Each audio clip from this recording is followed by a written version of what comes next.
So you're considering a hair transplantation and you're wondering whether you're gonna get scarring. Now remember, there are a couple different types of hair transplant procedures that will give you different types of scarring. The first type of hair transplant procedure was called an FUT, follicular unit transplantation. In this procedure, we took a strip of skin from the back of your head for our donor hairs. We had to close the area on the back of your head using stitches in what we called a linear scar. That type of procedure left a scar that was visible when your head was shaven. However, if you wore your hair to any length, you were able to cover that scar. In the last 20 years, a second technique called FUE, follicular unit extraction or excision, came out. And in this procedure, we collected hairs individually in their little groups, meaning we used a cylindrical blade to pop out those individual units instead of using a strip method. Now, as those little areas healed, there was still scar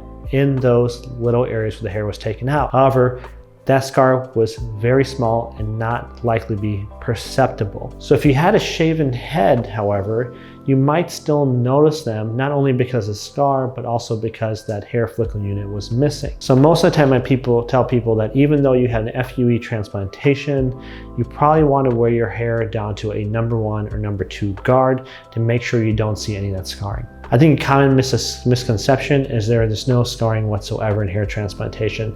That's not true. It's just moved away from the line and been diffusely placed across your back of your head as little dots. However, there's still scarring.